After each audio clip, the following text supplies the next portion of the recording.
Health insurance क्या है? आज के समय को देखते हुए ये हमारी सबसे जरूरत की चीज है। उसका रीजन है कि जो मेडिकल इन्फ्लेशन कॉस्ट है वो इतनी ज्यादा बढ़ती जा रही है कि आज अगर एक छोटा व्यक्ति है या गरीब व्यक्ति है या मिडिल क्लास है या अपर मिडिल क्लास भी है और वो व्यक्ति जब हॉस्पिटल जाता है, चाहे वो कितने पैसे वाला भी क्यों नहीं है, कहीं ना कहीं उसको फाइनेंशियल डेंट आते और उसके बाद में वो कहीं ना कहीं परेशान होने लगता है कि how to manage the finance. तो ये कैसे डिसाइड होता है सर, ये बीमारियां कितने दिन के बाद कवर है? पॉलिसी आज आपने ली है जी, पॉलिसी आपकी इशू हो गई है, उसके 24 घंटे के बाद आपका एक्सीडेंट कवर शुरू होता है। 30 दिन के बाद नॉर्मल बीमारियां कवर होती हैं। Even first heart attack is also covered in after 30 days. लेकिन आज के डेट में ना, चाहे वो लोअर क्लास हो, चाहे मिडिल क्लास हो, चाहे अपर क्लास हो, 500 रुपए का जाएगा बाजार में ना, सहारा भी पी लेगा, मसारी भी खा लेगा, जिससे कैंसर आने के पूरे चांसेस होते हैं। कि वो 500 रुपए खर्च कर रहा है जिससे कैंसर आ सकता है, अगर वो 500 रुपए खर्च कर देता है जिससे कैंसर जा भी सकता है। देखिए एक चीज बताएं, सेल्स एंड सर्विस का ही जमाना है। इन्वेस्टिगेटर डिमांड्स करते हैं कि आप टैक्स लीजिए, टैक्स दे दीजिए, हम आपकी चीजें प्रोवाइड करा देंगे। पॉसिबिलिटी है। बीमा की समझ को बढ़ाने का सबसे पावरफुल तरीका क्या हो सकता है? नमस्कार दोस्तों, जब हमने अपनी पॉडकास्ट की जर्नी की शुरुआत करी थी तब हम लोगों ने हेल्थ इंश्योरेंस की बेसिक इंफॉर्मेशन को आप लोगों के साथ शेयर एंड डिस्कस किया था। उसी जानकारी को और डीप डाउन में समझने के लिए आज हम लोग बात करने वाले हैं मिस्टर अरविंद शर्मा जी से, जो लास्ट 20 साल से हेल्थ इंश्योरेंस इंडस्ट्री को लीड कर रहे हैं। साथ ही अभी वो करंटली वर्किंग कर रहे हैं with Care health Insurance as a associate regional business head के रूप में।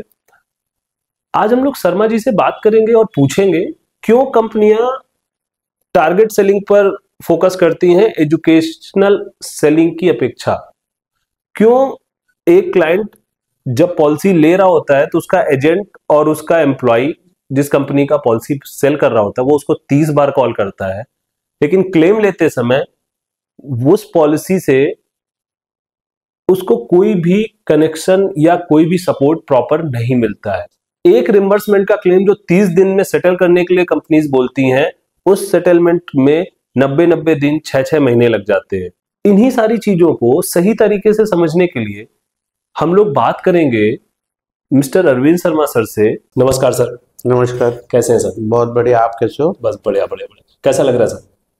आज काफी अच्छी चीजें समझ के आएंगी कि मेरे को लग रहा है कि मैं आपको कुछ अच्छा बता सकता हूँ कि इम्पोर्टेंस ऑफ हेल्थ इंश्योरेंस क्या है। Definitely sir. चलिए अभी सर मेरा थोड़ा सा अपने बारे में बताइए, कैसे क्या मतलब इस इंडस्ट्री में आ रहे, कैसे क्या है? दोस्त, मैं हेल्थ इंडस्ट्री से मैंने अपना करियर ही शुरू किया था। ओके। बट मैं फार्मास्यूटिकल से स्टार्ट किया था ईयर 1996 में। कैडिला साराभाई केमिकल्स कंपनी थी, उसके बाद मैं कैडिला जाइडस में रहा, उसके बाद मैंने कई हेल्थ इंश्योरेंस हेल्थ की कंपनियों में रहा। बट इंश्योरेंस फील्ड में आने का अचानक किसी व्यक्ति ने मेरे को इंश्योरेंस के विषय में बताया। ओके। और मैं एज ए एजेंट मैंने ज्वाइन करा। एज ए एजेंट मैंने बहुत अच्छा काम करा, तो मेरे को किसी कंपनी ने ही ऑफर दिया कि आप मेरे साथ एसोसिएट क्यों हो जाते हैं। बिल्कुल। और मैंने स्टार्ट किया अपना कैरियर रिलायंस लाइफ इंश्योरेंस से। उसके बाद फिर मैं SBI लाइफ रहा 8 साल। Very nice. फिर मैं बजाज एलियांज रहा 3 साल। ओके। उसके बाद फिर मैंने देखा कि now coming era is the health insurance industry, because आज की डेट में हेल्थ बहुत इंपॉर्टेंट पार्ट है। मेरे को समझ में आया तो मैंने हेल्थ में फिर मूव किया और मैंने as a AVM Star Health join किया जी। स्टार हेल्थ में रहा 3.5 से 4 साल तक। उसके बाद फिर मैंने केयर की जर्नी शुरू करी और केयर मेरा आज मैं 5वें साल पे हूँ। मैं केयर में 5 साल से हूँ लास्ट जी, और लोगों की सेवा कर रहा हूँ। और हेल्थ इंश्योरेंस के विषय में उनको बताता हूँ क्या फायदे होते हैं, क्या नुकसान होते हैं। ग्रेट। और आज आपके सामने बैठा हूँ। Thank you. बहुत सर, हेल्थ इंश्योरेंस को थोड़ा सा ब्रीफ करिए। हेल्थ इंश्योरेंस मतलब आजकल बहुत से लोगों को पता है, ऐसा लोगों को लगता है, बट अभी भी इंडिया में सिर्फ 37% लोग ही हेल्थ इंश्योरेंस में कवर हो पाए। जिसमें दोस्त आप कह रहे हो 37% लोग कवर है जी, बट मेरी नॉलेज के अनुसार 160 करोड़ हैं हम लोग, राइट, और 160 करोड़ में मात्र अभी 22% लोगों के पास है। राइट, मेरा जैसा अगर हम मिला लेते हैं सारे को, चाहे कॉर्पोरेट मिला लेते राइट, हैं राइट, या बैंक का इंश्योरेंस मिला लेते हैं, ग्रुप इंश्योरेंस मिला लेते हैं, एजेंसी इंश्योरेंस मिला लेते हैं, तो मैं कह सकते हैं आप 30%। बट मेरे हिसाब से इंडिविजुअल इंश्योरेंस की अगर बात करते हैं तो वो भी करीब 20-22। मैंने कंपाउंड किया था जिसमें Ayushman Bharat, CGHS and ESI. Yes yes yes. So अभी तो अब सर मुझे बताइए कि हेल्थ इंश्योरेंस क्या है और कैसे काम करता है? दोस्त, हेल्थ इंश्योरेंस की अगर हम बात करते हैं तो आज के समय को देखते हुए ये हमारी सबसे जरूरत की चीज है। उसका रीजन है कि जो मेडिकल इन्फ्लेशन कॉस्ट है वो इतनी ज्यादा बढ़ती जा रही है कि आज अगर एक छोटा व्यक्ति है या गरीब व्यक्ति है या मिडिल क्लास है या अपर मिडिल क्लास भी है, और वो व्यक्ति जब हॉस्पिटल जाता है, चाहे वो कितने पैसे वाला भी क्यों नहीं है, कहीं ना कहीं उसको फाइनेंशियल डेंट आते हैं और उसके बाद में वो कहीं ना कहीं परेशान होने लगता है कि how to manage the finance. तो हेल्थ इंश्योरेंस लेकर अगर वो उन खर्चों को बचा सकता है तो उसे बचाना चाहिए। क्योंकि रीजन क्या है कि कमाइयां हैं 1 लाख रुपए खर्च, और हेल्थ इंश्योरेंस में अगर कभी मेडिकल की जरूरत पड़ती है तो 25-50 लाख रुपए की भी जरूरत पड़ जाती है। तो अचानक एट द स्पॉट 50 लाख रुपए का अरेंज करना बहुत बड़ा काम होता है। इसलिए हेल्थ इंश्योरेंस की इंपॉर्टेंस हर व्यक्ति को है, पूरे देश को है, और सबको मेरे हिसाब से हेल्थ इंश्योरेंस लेना चाहिए। मैं पर्टिकुलर किसी कंपनी की बात नहीं कर रहा हूँ, बट आज की डेट में अपनी फाइनेंशियल लॉसेस को बचाने के लिए थोड़ा सा इन्वेस्ट करने से अगर वो अपने घर को सेव कर सकता है तो उसे जरूर करना चाहिए। सो अगर हम कॉन्शियसली डिसीजन लेते हैं कोई भी कि अब चलते हैं हेल्थ इंश्योरेंस में जाते हैं, अब मैं जब हेल्थ इंश्योरेंस कोई व्यक्ति लेने जाता है तो उसके पास 30 ऑप्शंस दिखते हैं, इससे कर लो उससे कर लो। मुझे सर एक स्टेप बाय स्टेप्स मुझे बताइए कि हेल्थ इंश्योरेंस में एक वर्ड अभी आपने लिया इंडिविजुअल। सो इंडिविजुअल पॉलिसी कौन सी पॉलिसी होती है? देखिए, इंडिविजुअल होती है कि सिर्फ हमने अपनी अकेले पॉलिसी ले रखी है। ओके। सेकंड ऑप्शन होता है फैमिली फ्लोटर। फैमिली फ्लोटर में क्या होता है, पॉलिसी एक ही होती है, उस फैमिली उस पॉलिसी के अंदर उसके घर के 4 लोग होते हैं। ओके। हस्बैंड वाइफ दोनों बच्चे मान लेते हैं, राइट। वो चारों लोग होते हैं, उसे बोलते हैं फ्लोटर पॉलिसी। लेकिन फ्लोटर और इंडिविजुअल में कवर अलग अलग हिसाब होता है। ओके। इंडिविजुअल में क्या है, आपने 10 लाख रुपए का सम एश्योर्ड ले रखा है तो आप अपना 10 लाख का ट्रीटमेंट करा सकते हो। बट फ्लोटर की केस में क्या होता है कि आपने 15 लाख या 20 लाख का कवर ले रखा है तो उसमें किसी भी एक को आप 20 लाख यूज कर सकते हो, या आप चारों लोग भी 20 लाख रुपए यूज कर सकते हो। In the case of accident, अगर इन केस ऑफ एक्सीडेंट होता है, कुछ पॉलिसीज ऐसी हैं जहां पर हम चारों को फिर 20-20 लाख रुपए भी दे सकते हैं। ओके। इसे फ्लोटर बोलते हैं, इसको फ्लोटर पॉलिसी के लिए बोलते हैं। अच्छा, आपने बोला सर हस्बैंड वाइफ एंड 2 बच्चे, सो क्या इसमें कुछ कैपिंग्स है कि सिर्फ हस्बैंड वाइफ और 2 बच्चे, या कुछ और बच्चों को भी इन्वॉल्व किया जा सकता है? मदर फादर मैक्सिमम पॉलिसी के अंदर, अगर फ्लोटर पॉलिसी के अंदर जाते हैं तो 2+3 लोग जा सकते हैं। ओके। मतलब हस्बैंड वाइफ और 3 बच्चे maximum. Okay. Mother father actually age पर IRDA नॉर्म्स 25 साल के बाद बेटा जो होता है वो क्या होता है, वो उसको बोल सकते हैं हम मैच्योर हो चुका होता है, और वो अपने फाइनेंस को खुद देखने की हिम्मत रखता है, तो उसको अलग होना पड़ता है। मदर फादर की पॉलिसी अलग होती है। हाँ, ये जरूर हो सकता है कि बेटा अपने मदर फादर की पॉलिसी करवा सकता है, लेकिन वो पॉलिसी अलग ही होगी, एक साथ नहीं होती है। ओके। मतलब फैमिली फ्लोटर पॉलिसी में सपोज एक सेल्फ है, सो उसकी स्पाउस हो गए, उसके 3 बच्चे हो गए मैक्सिमम, और मदर फादर के लिए वो अपनी अगर टैक्स सेविंग के मूड से ले रहा है, तो टैक्स सेविंग के केस में वो अपने फादर की पॉलिसी ले सकता है, मदर की ले सकता है, और अपने इन लॉज की भी पॉलिसी वो ले सकता है। अभी सर बात कर रहे थे कि मदर फादर की पॉलिसी अलग ले सकते हैं, सो इसे ही सीनियर सिटीजन पॉलिसी कहते हैं। देखिए, सीनियर सिटीजन पॉलिसी की अगर हम बात करते हैं, सीनियर सिटीजन 60 के बाद होता है। ओके। अब आज की डेट में सीनियर सिटीजन पॉलिसी की बात करते हैं तो सीनियर सिटीजन 60 साल से लेके हम अब ऐसे कुछ प्लान्स आ चुके हैं जिसमें हम 90 साल तक के बंदे को भी पॉलिसी दे सकते हैं। ओके। सीनियर सिटीजन पॉलिसी को कुछ कैपिंग के साथ भी हैं, कुछ बिना कैपिंग की भी होती है, एक्चुअली उनकी फाइनेंशियल जेब को देखते हुए बात करते हैं। ओके। क्योंकि जैसे जैसे आदमी सीनियर होता है और सीनियर सिटीजन, इसीलिए कहते हैं पॉलिसी को शुरू से ले लेना चाहिए। क्यों ले लेना चाहिए? इसका रीजन होता है कि आप जब एकदम से अचानक सीनियर सिटीजन हुए कि और आपके दिमाग में आया कि मेरे को पॉलिसी लेनी चाहिए, अब पॉलिसी लेने जाते हो तो आपको तो अरे बहुत पैसे लग रहे हैं, राइट। अगर वो पीछे से चलाता हुआ चल रहा है पॉलिसी तो उसको इतनी टेंशन नहीं आएगी। लेकिन एक एज के बाद में क्या होता है, चांसेस बहुत ज्यादा होते हैं कि ये बीमार भी हो सकता है, तबीयत भी खराब हो सकती है, तो कंपनी को उस केस में कहीं ना कहीं इनसिक्योरिटी फील होती है, तो प्रीमियम बढ़ी आएगी आएगी। लेकिन अब सीनियर सिटीजन की कुछ ऐसी पॉलिसीज भी आ गई हैं जो कम रेट पे भी आपको उपलब्ध हैं। समझ गया। अगर एक क्लॉज होता है कि समटाइम्स, मैंने अभी रिसेंटली एक डेटा सर्च कर रहा था कि लोग फैमिली फ्लोटर पॉलिसी तो ले लेते हैं, बट कोई न्यू मैरिड कपल है, उनके बच्चे तो है नहीं, अब उनको बेबी प्लान कर रहे हैं, ठीक है, अब उनके पास फैमिली फ्लोटर पॉलिसी, तो क्या उनका जो मैटरनिटी बोलते हैं, क्या वो कवर मैटरनिटी, अगर हम बात करते हैं मैटरनिटी कवर की जी, तो आज की डेट में मैटरनिटी कवर के लिए बहुत अच्छे अच्छे प्रोडक्ट हैं। कुछ कंपनीज हैं जो मैटरनिटी को 9 महीने में भी कवर करके दे देती हैं। ओके, सपोज दैट आज आपने शादी करी, कल कंसीव किया और उसके ठीक 9 महीने बाद डिलीवरी होता है, राइट, वो भी कवर करके देते हैं। ओके, बट नॉर्मल पॉलिसीज अगर हम बात करते हैं फ्लोटर में, तो मैटरनिटी का कवर 24 महीने के बाद से 24 मंथ्स।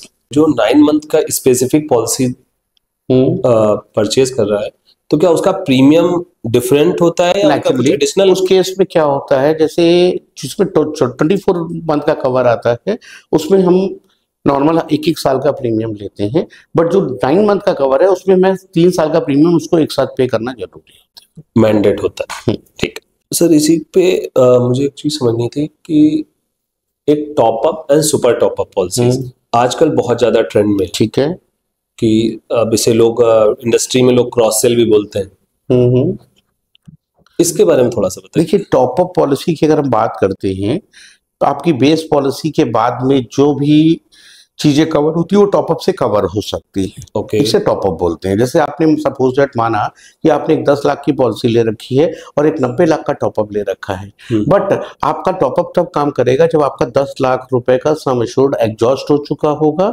उसके बाद में आप टॉपअप पॉलिसी पे जा सकते हैं। ओके, सो अगर मान लेते हैं सर, अभी हम लोग बात कर रहे थे, एक इंडिविजुअल पॉलिसी है 5 लाख की, ठीक है, दिस इज द, उसमें एक जब हम कोई भी पॉलिसी लेते हैं तो उसमें रीस्टोर बेनिफिट भी होता है, ठीक है, आपने बोला कि जब उसका बेसिक सम इंश्योर्ड खत्म हो जाएगा तब हम टॉप अप पे जाएंगे। सो अब किसी ने क्लेम लिया, उसका एक्सीडेंट हुआ, ठीक है, उसका 5 लाख रुपए खत्म हो गया, ठीक है, उसने 3 लाख रुपए का टॉप अप अलग से ले रखा, ठीक है। सो अब रीस्टोर से क्लेम होगा या टॉप अप से क्लेम? देखिए, एज पर नॉर्म्स जो चलेंगे, 5 लाख बेस आपका फिनिश हुआ, रीस्टोर आपके पास 5 लाख का और था, डेफिनेटली आप उसमें गए, वो फिनिश हुआ, उसके बाद आप टॉपअप पे जाएंगे। It means top up and super top up तब काम आते हैं। ये डिपेंड करता है कि आप क्या करना चाहते हैं। अगर आप रिस्टोर लेना चाहते हैं तो आप रिस्टोर भी ले सकते हैं, नहीं तो आप सीधे टॉपअप पे भी जा सकते हैं। ऑप्शन आपके पास दोनों ओपन है, ऑप्शन आपके पास दोनों ओपन है।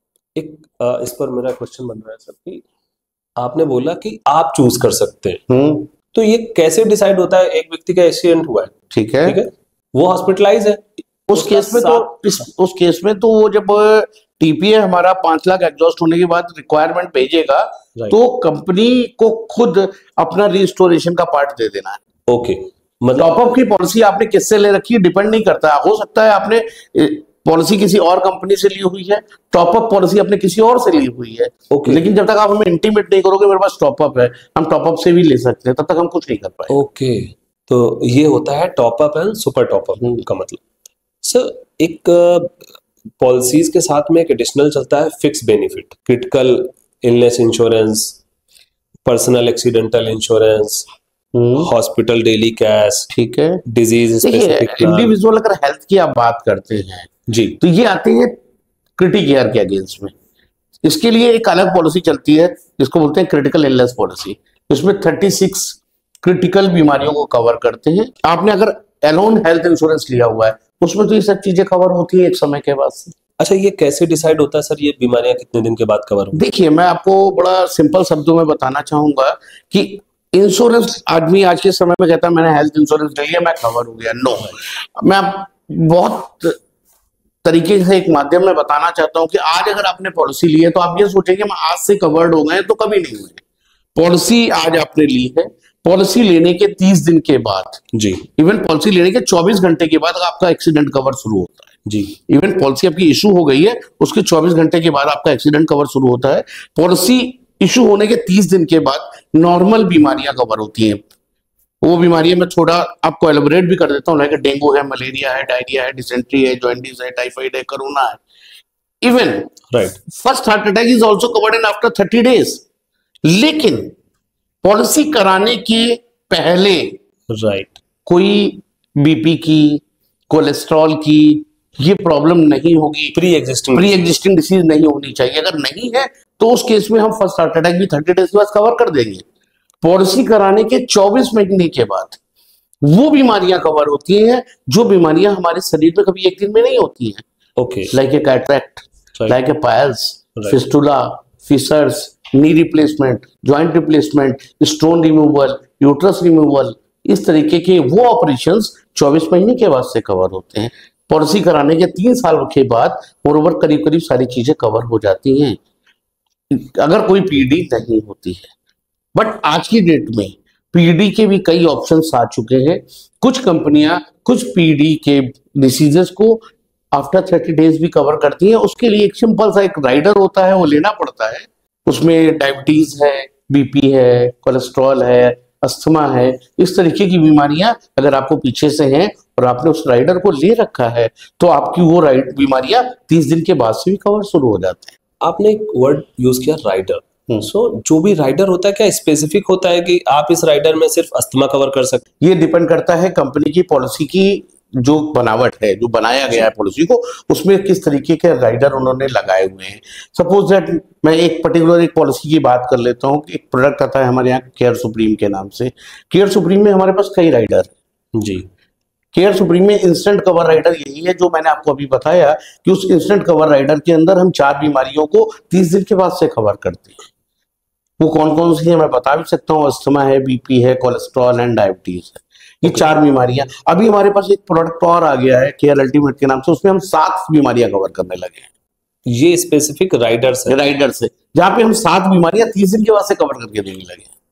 सो राइडर हम कभी भी ले सकते हैं या हमारे पास बेस राइडर उसको लेना चाहिए अगर सपोज दैट आज आप नई पॉलिसी ले रहे हैं और ऑलरेडी आप एग्जिस्टिंग डिसीज किसी इन 4 डिसीज या इन 7 डिसीजों में अगर आप इन्वॉल्व है, आपको दिक्कत है और आप नया पॉलिसी ले रहे हैं तो आपको राइडर जरूर ले लेना चाहिए, जिससे आपका जो है भाई चांसेस क्या है। आज आपको डायबिटीज है, डायबिटीज की वजह से आप बीमार हो बढ़ सकती है, दिक्कतें बढ़ सकती हैं। तो आपने पॉलिसी तो ले ली लेकिन वो पॉलिसी लेने के 3 साल के बाद से 36 महीने के बाद से कवर हो रही है या 24 महीने के बाद से बीमारी कवर हो रही है। अगर आपने राइडर को लिया हुआ तो 30 दिन के बाद कवर हो रहा है, तो चांसेस आपके सिक्योरिटी के बहुत ज्यादा बढ़ जाए। सर एक जनरल क्वेरी है, बोलिए। जो कि व्यक्ति इंश्योरेंस अंडरस्टूड करता है, लोअर क्लास या मिडिल क्लास की पॉपुलेशन अपने यहाँ बहुत ज्यादा है, ठीक है।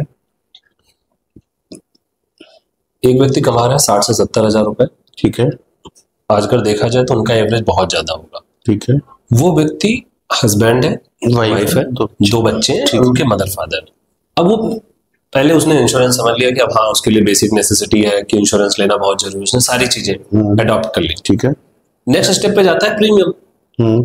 अब प्रीमियम लास्ट 5 इयर्स में बहुत तेजी से बढ़ा है, ठीक है। अब वो व्यक्ति कैसे अपने आप को इतना, क्या आप एक्सपेक्ट करते हो एक व्यक्ति की 4 लोगों में एक व्यक्ति की महीने की मेडिकल की कॉस्टिंग कितनी प्रीमियम आनी चाहिए?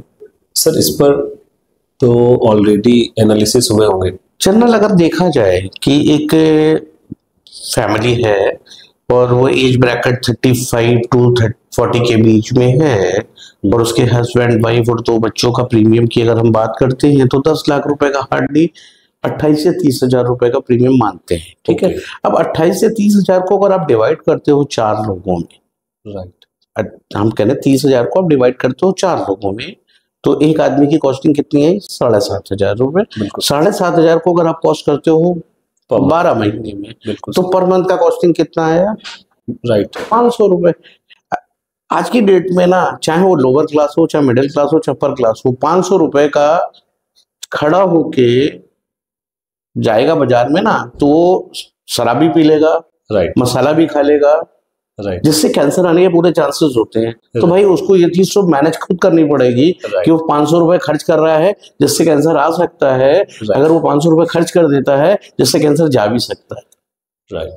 तो प्रीमियम कॉस्ट नहीं है मेरे हिसाब से। प्रीमियम डिपेंड करता है, इससे वो कंपनियों को और भी कंपनियों से मेजर कर ले किसका कम है ज्यादा है, बट बेसिक चीजों पे देखना पड़ेगा। प्रीमियम इशू नहीं होता है, आपको फैसिलिटीज कितनी अच्छी मिल रही है। कैसे अंडरस्टूड करें कोई भी, अगर मुझे पॉलिसी लेनी हो, ठीक है, एंड आप मुझे कैसे बताएंगे कि ये बेसिक रिक्वायरमेंट होती है एक पॉलिसी लेने से पहले? बेसिक देखिए, उनको देखना चाहिए पहली चीज कंपनी। ओके, कंपनी कौन सी है, ओके, उसके उस कंपनी का क्या मार्केट शेयर है, ओके, उसका क्लेम रेशियो कितना अच्छा है, ओके, उसके बाद में प्रोडक्ट पे मूव करना चाहिए। ओके, उसके प्रोडक्ट के अंदर क्या क्या फैसिलिटीज वो प्रोवाइड करा रहे हैं। ओके, कहीं ऐसा तो नहीं है कि हमने रेट कम था पॉलिसी ले ली, हम आईसीयू में पहुंचे तो डॉक्टर ने बोला कि भाई इस पॉलिसी में आईसीयू का खर्चा आपको सिर्फ 5,000 रुपए कंपनी पे करेगी, और हमारा आईसीयू का चार्जेस 20,000 रुपए है। अब उस केस में आदमी तो बीमार पड़ा हुआ है, फिर वही फाइनेंशियल लॉसेस की बातें आ गई, क्या वो 15,000 रुपए अरेंज करे जाके। तो ऐसी पॉलिसी देखनी चाहिए जहाँ पे किसी भी तरीके की कोई कैपिंग नहीं हो, किसी की तरीके की रोक टोक नहीं होनी चाहिए। आप सिर्फ जाए, एम्बुलेंस में गए, एम्बुलेंस के चार्ज भी पूरे मिल रहे हो, उसके बाद में भर्ती हो, वहां पे भी किसी तरीके की कैपिंग नहीं है, तो आपको शायद, मेरे को लगता है कि परेशानी नहीं होगी। तो ये प्रोडक्ट में जरूर देखना चाहिए, पूछना चाहिए कस्टमर को कि भाई एक चीज बताओ कि किस चीज, कोई कैपिंग तो नहीं है इस पॉलिसी के अंदर। आपने अभी कैपिंग के बारे में बताया, मैंने एक चीज नोटिस करी है, जो भी सेल्समैन होते हैं, मुझे नहीं पता, कई सारी कंपनियों की, वो पॉलिसी समझाने के अपना टारगेट पूरा करने के लिए कुछ भी बेच के आ रहे हैं। ठीक है, आपको भी पता है सर कि टियर 3 सिटीज में भी अगर आप 100% में पता करने पूछेंगे तो मुझे नहीं लगता अभी 70 या 80% लोगों को भी इंश्योरेंस का क्लियर नॉलेज होगा, नॉट डीप, ठीक है, बेसिक क्लियर नॉलेज भी नहीं है। उसमें एक व्यक्ति अपना टारगेट पूरा करने निकलता है या अपना काम करने निकलता है, ठीक है, वो जाता है, उसके ऊपर मॉर्निंग में प्रेशर होता है कि भाई मुझे टारगेट पूरा कंप्लीट करना है। अगर एक व्यक्ति को जरूरत है 5 लाख रुपए, एक 26 साल के लड़के को सर 10 लाख का सम इंश्योर्ड जरूरी है या 5 लाख का सम इंश्योर्ड जरूरी है? मेरे हिसाब से तो 26 साल के लड़के को 1 करोड़ का 50 लाख का सम इंश्योर्ड जरूरी, बेसिक। उसका रीजन जी, आज अगर वो जब 18 साल का है या 20 साल का लड़का है तो अभी आज तो बीमार होने का नहीं है, राइट, ठीक है, उसका टाइम आएगा आज के 20 साल बाद। बिल्कुल है, बरोबर बोला, बिल्कुल। 20 साल बाद जिस हिसाब से मेडिकल इन्फ्लेशन कॉस्ट की फिर बात आ जाती है, राइट, जिस हिसाब से बढ़ रहा है उस समय मेडिकल कॉस्टिंग क्या होगी। तो हम लोग अगर ध्यान दिया जाए, हमारे पिता माता जो थे हम लोगों को पैसा जोड़ना सिखाते थे, बिल्कुल जोड़ना, पहले गुल्लक दी जाती थी, फिर बैंक के खाते छोड़े खोल दिए जाते, अपनी पॉकेट मनी से बचाओ। ये चीज अभी से सोचनी चाहिए आदमी को कि भाई एक चीज ये बताओ, अभी हम 5,000 10,000 15,000 वट मेरी प्रीमियम आ रही है, लेकिन हमने अपनी सिक्योरिटी 1 करोड़ या 50 लाख की करी हुई है, राइट। हमें अभी जरूरत इतनी जल्दी नहीं पड़ेगी, लेकिन आज की 20 साल बाद, 30 साल बाद, 40 साल बाद पड़ेगी। उस समय की मेडिकल इन्फ्लेशन कॉस्ट क्या पहुंचेगी, उस मेडिकल इन्फ्लेशन कॉस्ट के हिसाब से हमारा बीमारी का इलाज कितने रुपए में होने वाला है, राइट। तो प्लान हमें आज से ही करना चाहिए ना। बट सर एक व्यक्ति किसी तरीके से हेल्थ इंश्योरेंस लेने जा रहा है, मेरा क्वेश्चन फिर से वही, ठीक है, लेने जा रहा है, उसको व्यक्ति अपना टारगेट पूरा करने के लिए, मैंने ये टारगेट वर्ड क्यों यूज कर रहा हूं, मैंने बहुत सारे क्लाइंट से पूछा सर, उसने ये बोला कि भाई मैं तुम पे क्या करता हूं सर, बिलीव करता हूं, ठीक है, उसने उसके बिलीफ को अपना टारगेट पूरा करने के लिए यूटिलाइज कर लिया, ठीक है। वो कह रहा भाई मेरे पास एक्स अमाउंट है और क्या ऐसा होता है कि और मुझे पॉलिसी चाहिए, ठीक है, उसने टारगेट पूरा करने के लिए एक्स प्लस वाई अमाउंट की पॉलिसी दे दी। देखो आज की डेट में अगर उसकी पॉकेट में वो कह रहा है मेरे पास 20,000 रुपए, मैं ज्यादा नहीं निकाल सकता हूँ, उस केस में इनिशियल उसको जो सम एश्योर्ड मिल रहा है 5 लाख 10 लाख उतने पैसे में उसको ले लेना चाहिए, सिक्योरिटी शुरू कर देनी चाहिए। जब पॉलिसी रन कराता रहेगा, जब वो उसकी पॉकेट अलाउ करना शुरू करेगी तो वो अपने सम एश्योर्ड को हर रिन्यूअल पॉइंट पे बढ़ा भी सकता है, तो उस हिसाब से कर सकता है। अब आती है बात, आप बार बार एक चीज पे बहुत एम्फेसाइज कर रहे हो कि वो अपने टारगेट को पूरा करने के लिए। दोस्त, आज के समय में ना विश्वास सब पे किया जाता है, लेकिन अगर देखा जाए तो आज की डेट में पिता पे बेटे का विश्वास नहीं और बेटे का पिता पे विश्वास है ना।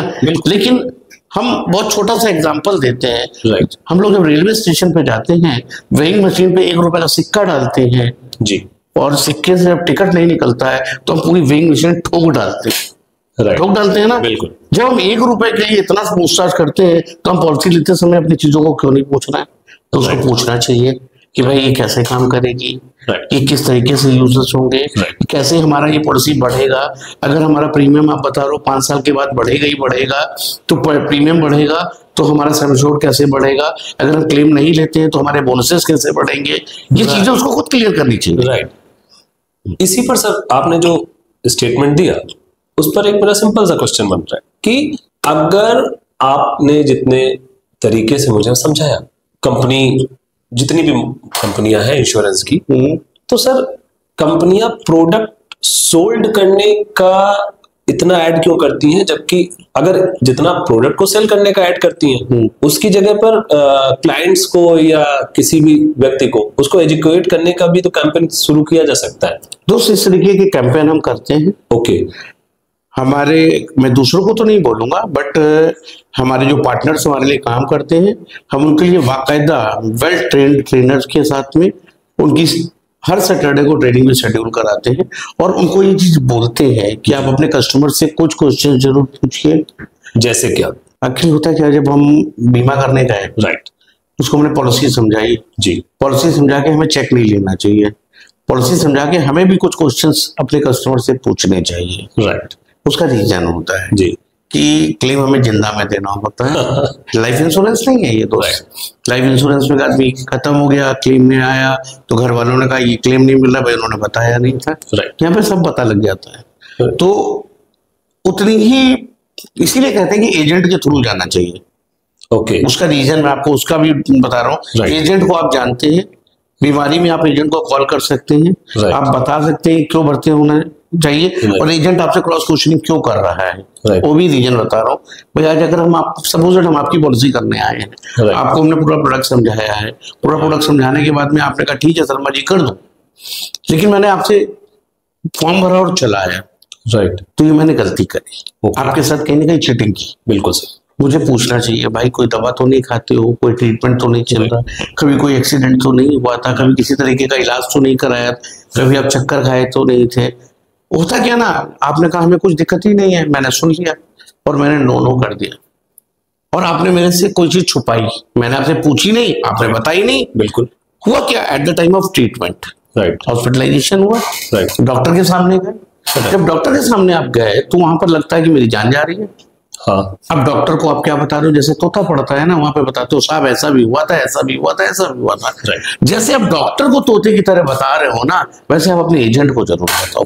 अगर एजेंट उस चीज को मेंशन कर देगा पॉलिसी के अंदर, तो आपको क्लेम में कभी दिक्कत नहीं आएगी, क्योंकि जब वो एजेंट मेंशन करेगा तो जो हमारी मेडिकल अंडरराइटिंग टीम है उसको पूरा जज करेगी, ओके, कि ये पॉलिसी हमें देनी चाहिए, नहीं देनी चाहिए। और मेडिकल अंडरराइटिंग में अगर उन्होंने क्लीन चिट आपको दे रखी है तो आप जब क्लेम लेने जाओगे तो आपसे फिर कुछ नहीं पूछा जाएगा, बाकायदा प्रीमियम से आपका क्लेम निकल के जाएगा। ओके।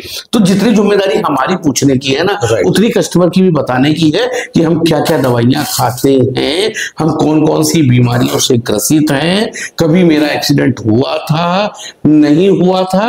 अगर आप ये 8-10 क्वेश्चन जो मैंने बताए जी, वो अगर आप क्लियर कर देते हो, राइट, तो कभी भी आपको क्लेम में दिक्कत नहीं आएगी। इनिशियल आपको थोड़ा सा वोकैबुलरी अपनी बढ़ानी पड़ जाएगी कि भैया ये भी था, ये भी था, ये भी था। राइट। मैं भी जस्ट कल की बात बता रहा हूँ, मैं एक बड़ी कॉल पे गया था, मैंने पूरा उनसे डिस्कशन करा और फिर आखिरी में जब उन्होंने कुछ नहीं बताया तो मैंने उनसे पूछ लिया, राइट, मैंने भाई कोई दिक्कत, हाँ, दिक्कत तो कोई नहीं है मेरे को, मैं तो उनको फिट एंड फाइन हूँ जी। तो मैंने सर कोई दवा तो नहीं खाते हैं, हाँ, डायबिटीज की खाते हैं।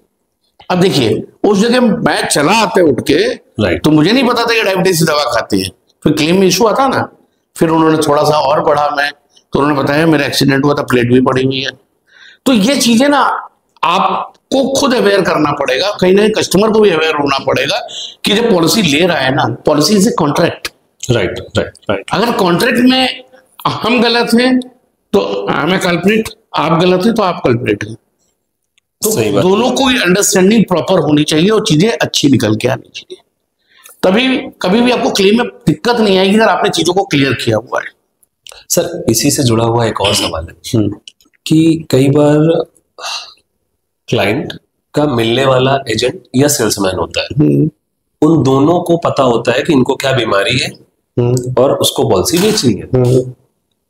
वो अपना काम निकालने के लिए, मतलब क्लाइंट कि भविष्य में, क्योंकि अगर उसको बीमारी है पॉलिसी लेने जाएगा, कंपनी के अंडरराइटर को पता चलेगा तो पेमेंट हाई हो जाएगा अगर मिलेगी पॉलिसी तो। ऐसा कुछ नहीं होता, ऐसा क्लाइंट सोचते हैं सर। ऐसा नहीं होता है। अच्छा, ऐसा नहीं होता। कई बार लोग सर कि उनको डायबिटीज है, ब्लड प्रेशर है या हाइपरटेंशन जैसी की बीमारी है, वो लोग अपनी बीमारी को छुपा लेते हैं। सेल्समैन अगर उनका जानने वाला है तो उन्होंने उनको बताया, सेल्समैन ने उसको डिस्क्लोज नहीं किया, ठीक है, और वो पॉलिसी इशू हो जाती है। दोस्त ये गलत कर रहे हैं अगर ऐसा कर रहे हैं। आपके पास ऐसी जानकारी आती है सर? ऐसा करते हैं तो गलत कर रहे हैं। उसका रीजन है, आज की डेट में मेडिकल साइंस इतनी आगे बढ़ चुकी है ना। आपको डायबिटीज है तो 3 महीने की, इवन हम तो कहेंगे साल भर तक की डायबिटीज पता कर लेते हैं। बैक हिस्ट्री निकल आएगी, आपका क्लेम नहीं मिलेगा। तो ऐसा गलत काम कभी नहीं करना चाहिए। लिखनी चाहिए बीमारियों को। देखिए, मैं तो कभी इस चीज के लिए नहीं बोलूंगा। अब जो अपने शॉर्ट टर्म, ऐसे लोग सर्वाइव भी फिर ज्यादा दिन नहीं करते हैं। ऐसे सेल्समैन जो होते हैं ना, वो कुछ ही दिन के होते हैं कि उबाल आया और उबाल खत्म हो गया। अगर आपको लॉन्ग टर्म सस्टेन करना है तो कस्टमर की चीजों को बहुत ध्यान देना पड़ेगा। Right cell is more important, natural सी बात है। देखिए, एक चीज बताएं, सेल्स एंड सर्विस का ही जमाना है, और अगर आपने ऑथेंटिक सेल नहीं किया है तो आप ज्यादा दिन सर्वाइव नहीं, सस्टेन नहीं कर पाओगे और आगे नहीं बढ़ पाओगे। और जबकि अगर मैं देखूं प्लेटफॉर्म की बात करें, हेल्थ इंश्योरेंस बेचना, मैं बीमा बेचना नहीं कहता हूं कभी।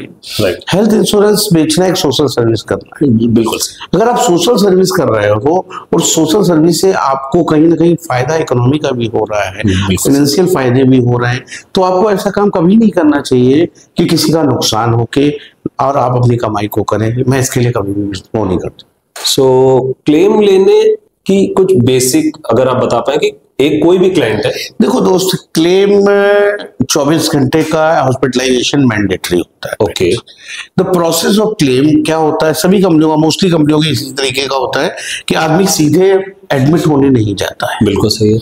सीधे हॉस्पिटलाइज होने नहीं जाता है। अगर इनिशियल आपको फीवर आया, फीवर जब आएगा तो आप या तो मेडिकल स्टोर, आज के अपने इंडिया में एक बहुत बड़ा कल्चर है कि मेडिकल स्टोर से दवाई लेने का, जो कि गलत है, नहीं लेना चाहिए। मेडिको अगर देखा जाए तो as per medico legal norms में गलत चीजें हैं ये। आपको सीधे किसी भी मेडिकल प्रैक्टिशनर या एमबीबीएस डॉक्टर के पास जाना चाहिए, उसको अपनी चीजें बतानी चाहिए। आप जब वहां गए डॉक्टर के पास तो नेचुरल सी बात है, वो आपको देखेगा और आपको दवाई दे देगा।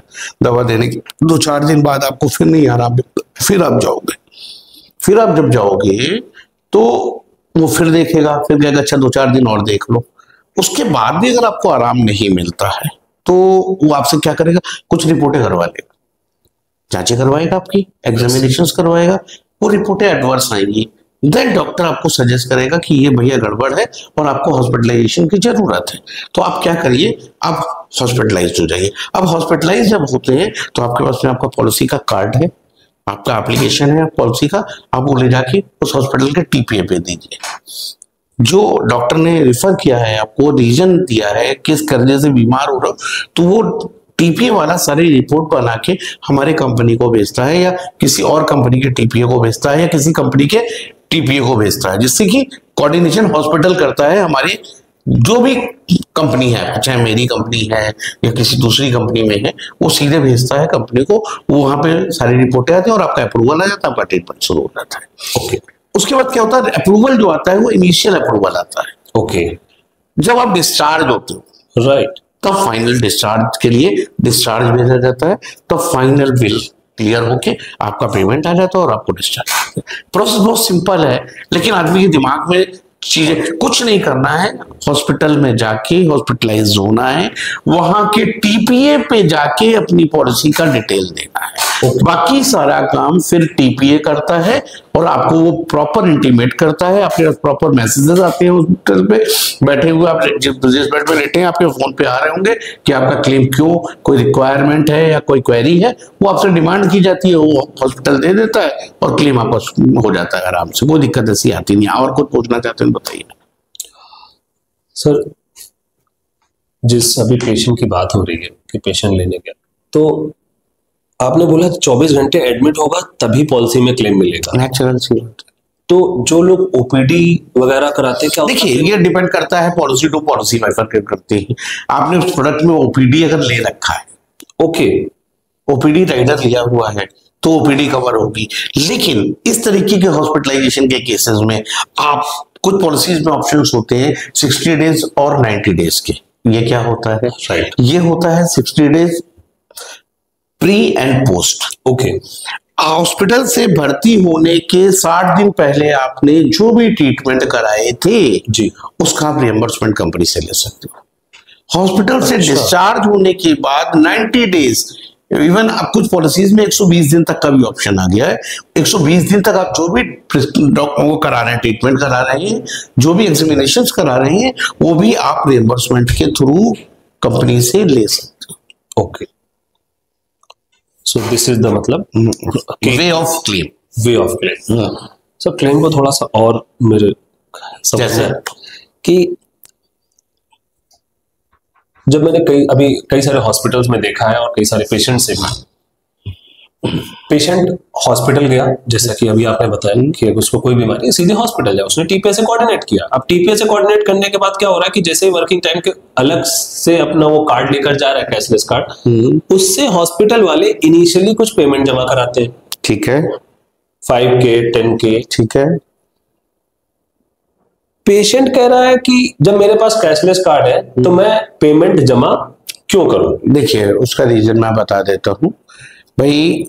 किसी भी हॉस्पिटल में जब एडमिट होने जाते हैं, हॉस्पिटलाइज्ड होते हैं, तो अप्रूवल आने में करीब 2 से 3 घंटे लगते हैं और कस्टमर चाहता है हमारा इमीडिएट ट्रीटमेंट शुरू हो जाए जी।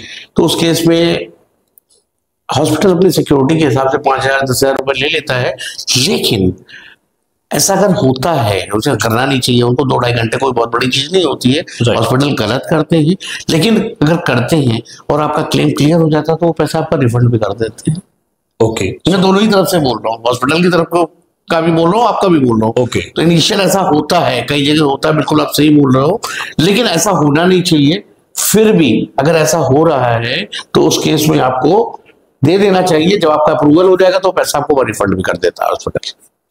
मैंने कई पेशेंट्स से मिला हूं, कई सारे हॉस्पिटल से इसी बीच मिला हूं। लास्ट कुछ सालों में क्लेम बंदा लेने जाता है, पॉलिसी लिया होता है, 2-2 3-3 साल पॉलिसी पुरानी होती है। ठीक है, उसने डेंगू या बेसिक कोई भी बीमारी है, टाइफाइड वगैरह करने गया है, पेंट्रिक फीवर वगैरह उसको बीमारी हुई या उसने हॉस्पिटलाइज हुआ, इनिशियल अप्रूवल हुआ, एक्स अमाउंट सपोज मान लेते हैं कि एक 60,000 रुपए का, पहले उन्होंने 35,000 रुपए का इनिशियल अप्रूवल डाला, फाइनल इनहेंसमेंट उन्होंने डाला 95,000 रुपए। ठीक है, डिस्चार्ज के समय अप्रूवल आ रहा है 85,000 का अप्रोक्स या 80,000 का। ठीक है, बट कंपनी सेटलमेंट के टाइम पे आधा पेमेंट डिसबर्स कर रही है, 40 to 45। ऐसा क्यों?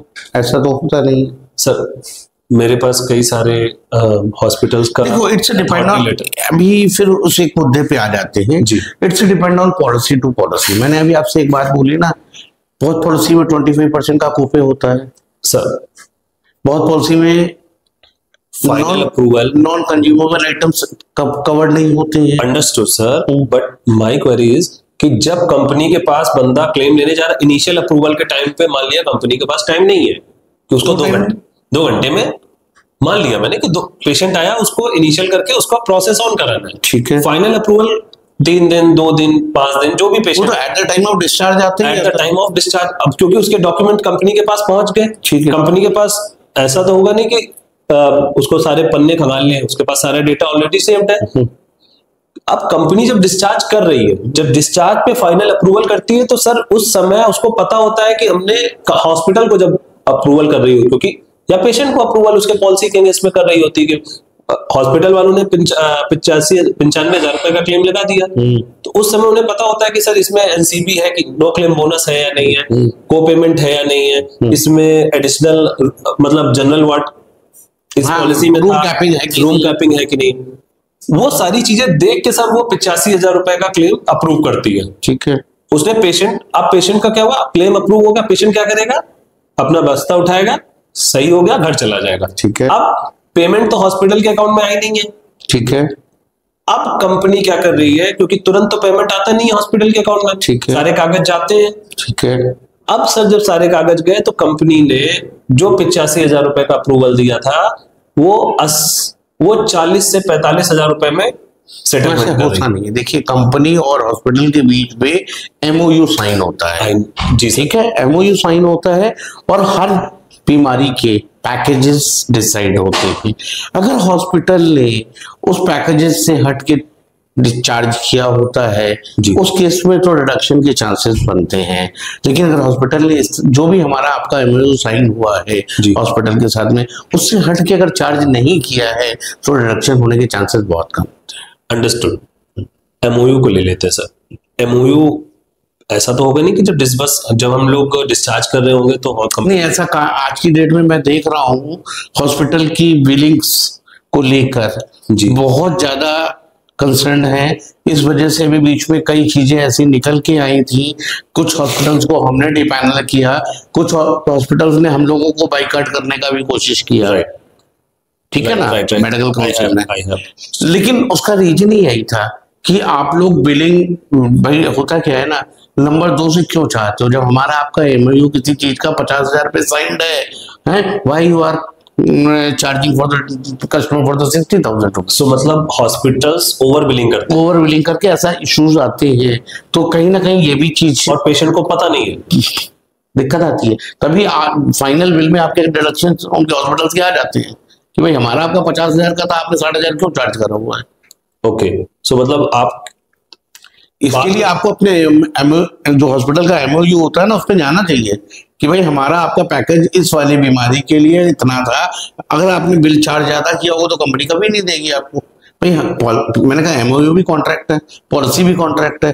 भाई हमारा आपका जो कॉन्ट्रैक्ट हुआ कि आप मेरा ये काम करोगे और इसमें हम आपको इतने पैसे देंगे, जब आप कंप्लीट काम कर दोगे तो हम उतने ही पैसे देंगे ना, आपको ज्यादा तो नहीं देंगे। राइट, तो आप उसमें बिलिंग एक्स्ट्रा कैसे कर सकते हो, ऐसे इश्यूज आते हैं। राइट, ऐसी चीजें कई आई हैं मेरे पास में, जिसपे हमको इन्वॉल्व होके उसको भी क्लेरिफाई हॉस्पिटल के थ्रू कराना पड़ा है।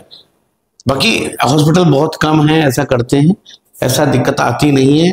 एक आध हॉस्पिटल हो सकता है जहां आई हो, मैं नहीं कह सकता। अभी आपने बोला सर कि कई सारे हॉस्पिटल्स को आप लोगों ने ब्लैकलिस्ट किया, कई सारे नहीं, मैंने नहीं किया। No, due to fake billing मैंने नहीं, एक्चुअली जितनी हेल्थ इंश्योरेंस कंपनियों ने, कईयों ने करा, कई कंपनियों ने मिलकर करा। उसका रीजन है कहीं ना कहीं कस्टमर को डेंट दे रहे थे वो लोग। कुछ रीजन थे हम लोगों के पास, कुछ फेक बिलिंग्स आई हैं, मैं नाम नहीं लूंगा पर्टिकुलर मैं कह रहा हूँ कुछ हॉस्पिटल्स डिपैनल करे गए और अच्छे अस्पताल किए। अच्छा, तो रीजन क्या था? आप रीजन तो बता सकते हैं, नाम ना बताइए। रीजन में नहीं, थोड़ा डिस्क्लोज कर सकते हैं। अच्छा, एक चीज ये बताइए कि अभी आपने बात किया था कि कई सारे हॉस्पिटल्स ब्लैकलिस्टेड कई सारी कंपनियों ने किया है। मैं नाम ले लेता हूँ, association of health care provider of India, association of health care provider of India ने care health insurance, Niva Bupa, Bajaj पर कैशलेस बेनिफिट्स स्टॉप कर दिए थे। जी हाँ, जो आप बात कर रहे थे, क्या रीजन था सर?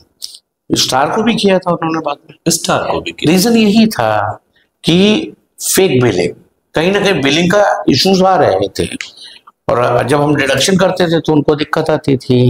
तो बाद में फिर सेटलमेंट यही हुआ कि भाई हमारा जो एमओयू साइन है आप उसी एमओयू पे बात करिए ना। सो सिंपल सी क्वेरी ये थी कि हो गया 2-3 में शॉर्ट हो गया था, ये तो बंद ही नहीं हो सकता है। राइट, क्योंकि उन्होंने सारे पेशेंट्स से बोल दिया था कि हम कैशलेस सुविधा आपको नहीं दे पाएंगे, आप रिम्बर्स कराइए, आप हमसे इलाज कराइए, बाद में सिर्फ 3 दिन का ये एक पार्ट आया था। ओके, और वो सेटल भी होना था, चूंकि ये छोटा पार्ट नहीं था। राइट, और तीनों बड़ी कंपनियां थी। राइट। और इवन हम लोगों ने तो यहाँ तक डिसीजन ले लिया था, ठीक है हॉस्पिटल नहीं देगा, हम कंपनी के, हम तो कस्टमर के खाते में पैसे भेज देंगे, इलाज करा बेटा तू। यहाँ तक के स्टेटमेंट। सर अगर इस स्टेटमेंट की आप बात करेंगे तो इस स्टेटमेंट से मुझे रिम्बर्समेंट में चीजें याद आती है कि हम लोगों ने नहीं, बजाज में उनके सीईओ का स्टेटमेंट एक आया था, आपने अगर ध्यान दिया हो जी, उन्होंने कहा था अगर इस तरीके की केसेस हैं और वो नहीं दे रहे हैं, आप हॉस्पिटल में भर्ती हो, मुझे इंटीमेशन करो, मैं आपके खाते में पैसे डालता हूँ, आप इलाज करवाओ जाके।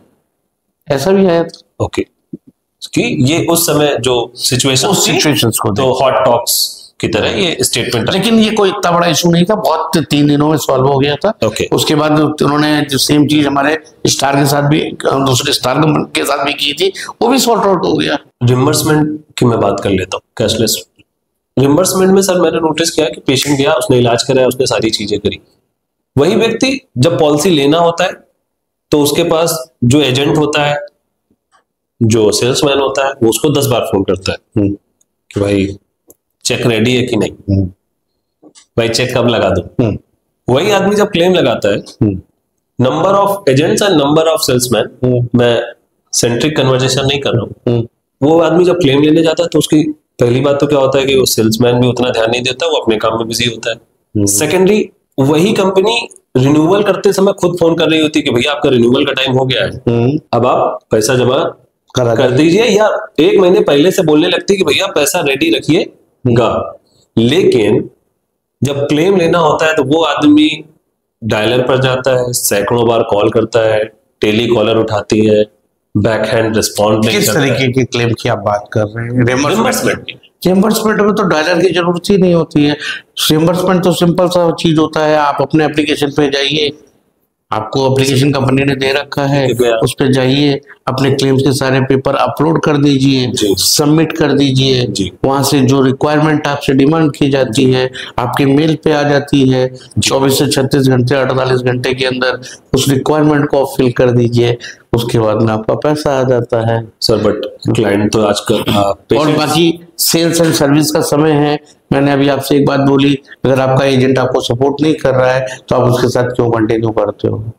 तो सर वो कंपनी को छोड़ दे, किसको? नहीं, तो किसी को नहीं छोड़ना चाहिए, उसके लिए ऑप्शन है, लोकल ऑफिसेज में भी जा सकता है, कहीं परेशान होने की जरूरत नहीं है। बट लोकल ऑपरेशन ऑफिस के अंदर भी ऑपरेशन का बंदा बैठा होता है जो आपको इंटरटेन करता है। बाकी आज की डेट में ऑनलाइन सारा प्लेटफॉर्म है, आपको कहीं जाने की जरूरत ही नहीं है, उसी एप्लीकेशन में आप सब कुछ अगर फिल करके भेज देते हो तो आपको क्लेम आराम से मिल जाता है। सर आजकल तो क्लेम लेने जाता है आदमी, रिम्बर्समेंट अगर करा रहा है, मान लिया आपका प्रोसेस भी फॉलो कर लिया, फिर उसके बाद आपकी कंपनी से मल्टीपल कॉल आते, सॉरी क्लेम्स में क्यों कॉल आएंगे भाई? पेशेंट्स के पास कॉल आते हैं, पेशेंट्स के पास इन्वेस्टिगेशंस वगैरह होती है, नेचुरल सी बात है। देखिए जिस पे हमें डाउट होगा, बट सर एक आज की डेट में वो सारे ही अच्छे नहीं है ना भाई। अंडरस्टूड मैं भाई, आपको हमने जब कैशलेस की सुविधा दे रखी है तो आप रिइंबर्समेंट में क्यों जा रहे हो?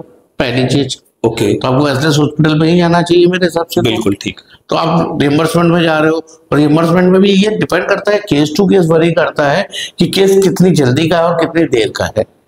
तो इन्वेस्टिगेशन भी ट्रिगर होता है, इन्वेस्टिगेशन भी होते हैं। इन्वेस्टिगेशन में अगर ट्रिगर हुआ है तो बाकायदा कंपनी इन्वेस्टिगेटर को अपने घर तक भेजती है, ठीक है, आपको कहीं नहीं जाना पड़ता है। कई पेशेंट सर ये भी बोलते हैं कि हमारे आके पूछ रहे हैं, कोई इशू नहीं है, हमारे बगल वाले से भी जाके पूछ रहे हैं क्या ये भर्ती हुए थे, हमारे मोहल्ले वाले से भी जाके पूछ रहे हैं। जब कहीं डाउट लगेगा तो कुछ तो चीजें करेंगे नहीं इन्वेस्टिगेट। बट सर जब हम लोग कहीं ना कहीं डाउट हुआ होगा ना यार मेरे भाई, ऐसा मंडी की मैं आपको एलिगेशन नहीं, मेरे को तो आप एलिगेशन कर ही नहीं सकते हो, है ना। मैं बस सिंपल एक बात पूछ रहा हूँ कि एक पेशेंट कह रहा है कि मैं पैसा दे रहा हूँ कंपनी को, ठीक है, मैं भर्ती हुआ, ठीक है, मैंने सारे क्लेम भी कंपनी दे रही है, क्लेम भी कंपनी दे रही है, ठीक है, सारा सिस्टम है। अब एक व्यक्ति ने पैसे पहले घर से दिए या मांग जांच के दिए, ठीक है, अब कंपनी उसको क्लेम देने की बजाय उसके अगल बगल वालों को भी फोन कर रही है, या अगर फोन नहीं करती, वहां जाकर बंदा पूछ रहा है, अलग अलग तरीके से पूछ रहा है। देखिए तो सर उसकी भी तो एक डिग्निटी पे बात आ रही है। बिल्कुल सही है। उसका रीजन अभी देखो, मैंने सबसे पहले आपसे एक बात बोली थी जी, पॉलिसी कराते समय आपको अपनी बीमारियों के विषय में जरूर कुछ बता देना चाहिए, जस्ट कमिंग है। लेकिन होता क्या है, उन्होंने नहीं बताया, इन्वेस्टिगेशन ट्रिगर हुआ। ओके, अब इन्वेस्टिगेशन ट्रिगर हुआ या कुछ इस तरीके के फोर्ज केसेस भी आ जाते हैं कभी कभी, तभी इन्वेस्टिगेशन देते हैं हम लोग। अगर कहीं ना कहीं डॉक्यूमेंट में कुछ कमी आ रही हो, कहीं डाउट लग रहा है, ओके, तभी इस तरीके की चीजें होती होंगी। मेरे हिसाब से मैं तो नहीं एक्सेप्ट करता हूँ ऐसा होता है, लेकिन आप कह रहे हो तो भाई आपने भी कहीं देखा होगा। बट मैं इसी के अड़ोसी से पूछे या पड़ोसी से पूछे जाके, ऐसा होता नहीं है मेरे हिसाब से। मैं सर बट मैं आपको बहुत ही, ये जो मैं आपको इंसिडेंट बता रहा हूँ मेरे बहुत ही नियर एंड डियर के साथ हुआ था, दैट्स वाई मुझे इतना एक क्लियरली मैं आपसे क्वेश्चन करना है इसको सर। कैसे कि एक कंपनी, देखिए इन्वेस्टिगेटर खाली अपने घर नहीं जाता है, इन्वेस्टिगेटर आपके उस अस्पताल में भी जाता है सर। बट अस्पताल में तो हम एडमिट हुए, हमें कोई दिक्कत नहीं है भाई। आप एडमिट हुए, एडमिट होके आपने इलाज कराया, आपने रिएम्बर्समेंट डाला। अब क्या है, तो भाई हम कंफर्म करने के लिए इन्वेस्टिगेटर आपके घर आया, उसने सारी जांचें करी, कंसर्न उस हॉस्पिटल पे जाता है। पड़ोसियों के पास जाने का कोई सेंस नहीं बनता मेरे से। अगर ऐसा करते हैं तो गलत करते हैं। तो इसको सर कैसे कंपनियां देख रही हैं? इस पे कई चीजों पे इन्वेस्टिगेटर्स को लेकर काफी चीजें उठी थी, उस पे भी कंपनियों ने एक्शंस लिए हैं और काफी चीजें स्ट्रीमलाइन आई। अगर सर ऐसा है, क्योंकि इसमें एक क्वेश्चन ये भी था कि जो आपने खुद ही कर दिया कि अगर ऐसा कर रहे हैं गलत कर रहे हैं, क्योंकि अगर आप कहते तो मेरे पास क्वेश्चन था कि इन्वेस्टिगेटर डिमांड्स करते हैं कि आप एक्स लीजिए, एक्स दे दीजिए, हम आपकी चीजें प्रोवाइड करा देंगे, पॉसिबिलिटी है कहते हैं। तो भाई उसके लिए हमारे पास कंप्लेन सेल है, ग्रीवेंसेस सेल है हमारी कंपनी लोगों के पास में, हर कंपनी में है वो सेल। ओके, आप उस पर आप डालिए कि आपका इन्वेस्टिगेटर आया था, is demanding, okay, then company भी एक्शंस लेती है उस पर। अच्छा, सो मतलब क्लाइंट को ऐसे छोड़ कभी भी आप किसी को एंटरटेन मत करिए, किसी भी क्लाइंट को उनको एंटरटेन नहीं करना चाहिए, वो अपनी ड्यूटी कर रहे हैं। सर एक क्लेम को सेटल होने में कितना टाइम लगता है? लेट अस सपोज एक डेंगू का क्लेम, देखिए कैशलेस है तो विद इन 24 आवर्स हम लोग सबको क्लियर ही कर देते हैं। ये डिपेंड करता है कि एडमिशन जस्टिफाई था कि नहीं था। भाई होता क्या ना, डेंगू हुआ, डेंगू होना खराब नहीं है, राइट, फीवर आता है सिंपल। अब डेंगू में डिपेंड करता है प्लेटलेट्स कितनी है, एक पर्टिकुलर बेंचमार्क होता है, उतनी प्लेटलेट्स के बाद ही हॉस्पिटलाइजेशन मैंडेटरी होता है। अब आदमी क्या करता है कि डेंगू हो गया, भर्ती हो रहा, फिर कहता है दिक्कत है दिक्कत है दिक्कत है। ऐसा नहीं होता है दोस्त, हर चीज का एक सेटलमेंट का टाइम होता है, हर चीज का एक प्रोसेस होता है। उस प्रोसेस पे ही चलना चाहिए, ठीक है। बाकी क्लेम सेटल होने को हमारे यहाँ तो 7 दिन के अंदर रिएम्बर्समेंट सेटल हो जाता है, 7 डेज से 10 डेज के अंदर। सर मैंने बहुत सारे कमेंट, अगर इन्वेस्टिगेटर ट्रिगर हुआ है तो वो जा सकता है 1 महीने तक। सर मैंने कई ऐसे क्लेम्स बहुत क्लोजली देखे हैं जिसमें 3-3, 4-4 महीने लग जाते हैं। मैंने क्या कहा ना, इन्वेस्टिगेशन ट्रिगर हुआ, उसके बाद रिक्वायरमेंट आई, होता क्या ना, हर चीज का टैग होता है। आज आपने क्लेम पेपर दिए, क्लेम पेपर मेरे यहाँ गए, 48 घंटे तक हम लोगों ने उसको देखा, चेक किया, चेक करने के बाद में इन्वेस्टिगेशन ट्रिगर किया। इन्वेस्टिगेशन का ट्रिगर का टैग होता है 15 दिनों का। अब इन्वेस्टिगेटर आया, उसने अपनी रिपोर्ट भेजी, तो ये निकल गया। उसके रिपोर्ट भेजने के बाद में कुछ ऐसी चीजें निकल के आई कि हमने क्वेरी आपसे डिमांड करी, क्वेरी आपके पास गई, आपने देखी, 1-2 दिन बाद आपने जवाब दिया, उस क्वेरी का रिप्लाई मेरे पास आया, उसके बाद में कोई क्वेरी निकल के, तो इट्स मे बी पॉसिबिलिटी है कि वहां 2-2.5-3 महीने भी लग जाती। लेकिन अगर जेन्युइन और तरीके की चीजें हैं, प्रॉपर सारी चीजें मिल गई हैं, तो हम क्लेम 8 दिन में भी पास करते हैं। सोशल मीडिया पे सर बहुत से लोग 0 रिजेक्शन पॉलिसी का दावा करते हैं, ठीक है, क्या वाकई में ऐसा होता है? नेचुरल सी बात है। आप कह रहे, मैं आपको बताऊं, मैंने तो यहाँ पे, मैं जब से केयर में आया हूँ तो मैंने देखा है, मैंने तो 25 लाख रुपए तक का भी क्लेम किया हुआ है। मतलब उसका बिल था 25,94,000 कुछ का, मैंने तो पूरा 25,94,000 का भी बिल पे किया हुआ है, रिडक्शन ही नहीं किया हो, चूंकि जेन्युइन था तो 0 हो गया ना, 0 एरर हो गया ना फिर तो। ये सबसे लास्ट क्वेश्चन, आपके अनुसार बीमा की समझ को बढ़ाने का सबसे पावरफुल तरीका क्या हो सकता है? देखिए, इसका क्लेम पास होता है वो 10 आदमी को जरूर पता। सो मतलब आदमी क्लेम लेना चालू करे? नहीं, क्लेम लेना नहीं चालू करे। आज की डेट में मैं कहूँगा अवेयरनेस, हेल्थ अवेयरनेस प्रोग्राम बनाने चाहिए, करने चाहिए, हम भी करते हैं। मैं क्या करता हूँ, कुछ प्रेजेंटेशंस हम कर देता हूँ जाके, जैसे आज आप मेरे को मिल गए, आपने ये बात करने लग गए अपन। इसी तरीके के हम लोग health insurance awareness program create करते हैं, गांव-गांव में जाके बताते हैं, हम लोग रैलियां भी निकालते हैं। बीच में भी हम लोगों ने नवीन मार्केट में भी बीमा लेना जरूरी है, क्यों नहीं कर रहे हो, इस तरीके से लोगों के पास डोर टू डोर गए, उनको चीजें बताई हैं। इस तरह की एक्टिविटीज हम लोग करते हैं। और देखिए आज की डेट में ये बहुत इंपॉर्टेंट पार्ट है। तो अवेयरनेस प्रोग्राम तो आप ही जैसे लोग भी पहले बढ़ाएं, हम लोग भी बढ़ाएं, मिलकर हाथ बढ़ाएं, जिससे लोगों को पता हो इसकी जरूरत क्या है, आने वाले समय में क्या जरूरत होनी चाहिए, आगे वाले समय में मेडिकल एक्सपेंसेस कितने बढ़ने वाले हैं। इन सब चीज को ध्यान में रखते हुए ये सिखाने का काम हमारे पिता माता ने हमें किया था, पढ़ाने का काम हम भी लोगों को बढ़ाने का काम कर सकते हैं। बढ़िया लगा सर बात करके, बहुत सारी चीजें हमको और हमें लगता है कि जितने भी व्यूअर्स हमारे होंगे उनको जानकारी मिलेगी कि क्या क्या चीजें हैं, क्या क्या बेसिक रिक्वायरमेंट है लाइफ में हेल्थ इंश्योरेंस के, और क्या हेल्थ इंश्योरेंस लेने के बाद क्या सावधानियां हमें बरतनी चाहिए, और किस और भी क्या चीजें क्लेम से रिलेटेड होती। बहुत सारे क्वेश्चंस थे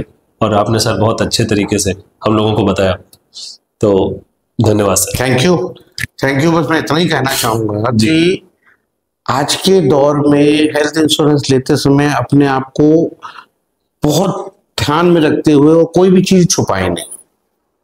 आप कोई भी प्रोडक्ट ले रहे हैं, किसी से भी ले रहे हैं, किसी भी एजेंट से ले रहे हैं, आप अपनी कमजोरियां जरूर बताएं कि मुझे ये प्रॉब्लम्स हैं, कभी आपको क्लेम में दिक्कत नहीं आएगी।